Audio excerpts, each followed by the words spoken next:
تھوڑا سا خالی پن تھا ان کے چیسٹ اور شولڈرز میں، اور وہ لگ رہا تھا کہ یار ان کا جو فریم ہے نا وہ تھوڑا بہت خالی ہے، مگر اب لگ رہا ہے کہ واقعی میں انہوں نے مسلز گین کرے، مسل سائز گین کی ہے اور تھکنیس آئی ہوئی ہے۔ بٹ یہاں پر آپ لوگوں کے ذہن میں یہ آ رہا ہوگا کہ اپر باڈی کا کیا ہے، وہ تو ان کی ویسی بھی خوبصورت ہے، اصل بات جو ہے وہ لوور باڈی کی ہونی چاہیے اس کی۔ مگر اسی انٹرویو میں، بلکہ اسی اپڈیٹ میں انہوں نے کہا ہے کہ میں لوور باڈی آپ کو نہیں دکھاؤں گا، میں یہ سرپرائز آپ کو دوں گا آرنولڈ کلاسک کے سٹیج پر، اور وہ اس لیے کہ میں آپ کو دکھاؤں گا کہ میں کس طرح دکھتا ہوں اور کتنا اچھا دکھتا ہوں لوور باڈی پہ، اسپیشلی تھائز پہ، اور کتنا زیادہ میں نے گین کرا ہے۔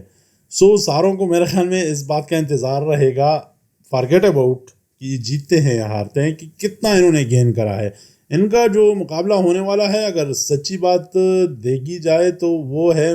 مائک سومرفیلڈ کے ساتھ، جن کی تھائز وہ تو بہت ہی ہیوی ہے، مطلب ہے کہ وہ تو آلموسٹ اوپن باڈی بلڈر کے مقابلے والی تھائز ہیں۔ سو کافی زیادہ ان کو بہت سخت محنت کرنی پڑی ہوگی مجھے لگتا ہے، اور جس کانفیڈنس کے ساتھ یہ بول رہے ہیں تو اس کا لگ رہا ہے، اس طرح لگ رہا ہے کہ بندے نے جان توڑ، بلکہ وہ تائز توڑ اور مسل توڑ قسم کی ایک محنت کری ہوگی میرے خیال میں۔ بٹ دیکھنا ہوگا کہ واقعی میں ان کے جو اتنے بڑے بڑے یہ دعوے کر رہے ہیں، واقعی میں انہوں نے کری ہے یا نہیں کری۔ اس کے بعد بات کریں گے ہم ٹیرنس روف ڈیزل کے نام سے یہ مشہور ہے، اور انہوں نے اپنی اپڈیٹ شیئر کی ہے 1 سال آف لینے کے بعد، اور انہوں نے کہا ہے کہ بھائی میں پٹسبرگ شو میں آ رہا ہوں کلاسک میں کمپیٹ کرنے کے لیے۔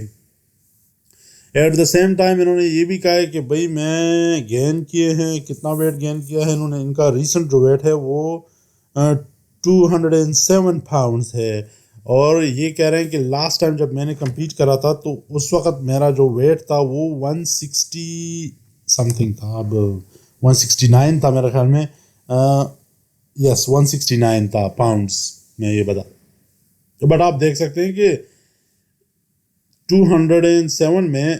یہ وہ صفائی تو نہیں لے کر آئے ہیں، وہ کرسپینس اور وہ سپریشن تو نہیں ہے اس میں نا۔ اگر 169 میں اگر یہ لیٹ سپوز ابھی یہ جاتے ہیں شریڈنگ کرنے، اور at the same time diet پہ فل ٹائم پریپریشن میں جس طرح جاتے ہیں، اور سٹیج پر پٹسبرگ کے سٹیج پر یہ کیا ویٹ لے کر آئیں گے وہ دیکھنا پڑے گا۔ مجھے تو لگ رہا ہے کہ 20 پاؤنڈ تو ان کو ایزیلی لوز کرنا پڑے گا۔ وہ الگ بات ہے کہ نہیں کرتے اور یہ اپنے آپ کو مینٹین رکھتے ہیں، مجھے نہیں لگتا کہ مینٹین رکھیں گے 207 پاؤنڈز پہ، بٹ یہی کہا جا سکتا ہے کہ 20 پاؤنڈز تو ان کو مطلب ہے نکال ہی دو،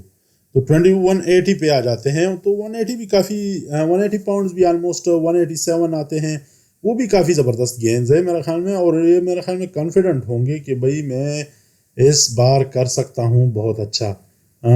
مسل سائز بیلنس بہت اچھا لگ رہا ہے، ان کو بیک پہ تھوڑی سی زیادہ محنت کرنی پڑے گی آبویسلی۔ مجھے اور لگ رہا ہے کہ یہ کوالیفائی تو کر جائیں گے کلاسک کے لیے، اب دیکھنا پڑے گا کیونکہ اب کلاسک کا مقابلہ بھی بہت سخت ہو گیا ہے۔ پھر اس کے بعد ہوگی پیٹرک مور کی بات۔ پیٹرک مور نے بھی اپنی اپڈیٹ شیئر کری ہے، اور انہوں نے بھی کہا ہے کہ بھائی میں بھی آ رہا ہوں کہاں پر، آرنولڈ کلاسک میں کمپیٹ کرنے کے لیے۔ ان کی اپر باڈی آبویسلی بہت ہی زبردست ہے، اور بہت ہی خوبصورت فزیک ہے، ان کے آرمز، شولڈرز اور چیسٹ تو اور مڈل سیکشن بہت ہی انکریڈیبل ہے۔ بٹ وہی بات ویسلی ویسر کی طرح سارے لوگ ان کا جو مذاق اڑاتے ہیں یا بات کرتے ہیں وہ ان کے تھائز کی کرتے ہیں، تھائز ان کے بہت ہی زیادہ کمزور ہیں۔ اور مجھے ایک اور بات کی سمجھ یہ نہیں آ رہی ہے کہ اتنے سالوں سے یہ کمپیٹ کر رہے ہیں اور اپنے تھائز پہ مطلب ہے کہ پراپرلی کچھ کر ہی نہیں پائے۔ اس کے لیے مجھے کچھ باڈی بلڈرز میں اگر یہ کچھ کمیاں جو ہوتی ہیں نا، وہ اگر وہ ورک ہم نہیں کرتے، مطلب کہ اس کو ختم نہیں کرتے یا اس کو فل نہیں کرتے اس مسلس کو، تو پھر ایسی باڈی بلڈنگ کا کیا فائدہ؟ ٹو بی آنیسٹ مجھے سچی بات تو یہی ہے۔ ٹھیک ہے آپ کے مسلز ہیں، اپر باڈی کے مسلز تو ہیں، مگر جو کمزور ہے اس پہ زیادہ محنت کر لو اور اس کو مطلب ہے کہ کمپلیٹ کر لو اس مسل کو، جس طرح کہ ویسلی ویسر نے کہا ہے کہ بھئی اس مرتبہ آپ میری تائز کو دیکھو گے، کیونکہ ججز جو موسٹلی ہوتے ہیں ان کو پتہ ہوتا ہے کہ بھئی اس بندے کے تو تھائز کمزور ہے، تو آلریڈی آپ کے نمبر کٹ جاتے ہیں. مگر آپ اگر سرپرائز دو گے اور امپروو کرو گے، اور باڈی بلڈنگ میں میرے خیال میں یہی بات ہوتی ہے، اگر آپ امپروو نہیں کر سکتے پیچھے ہٹ جاؤ.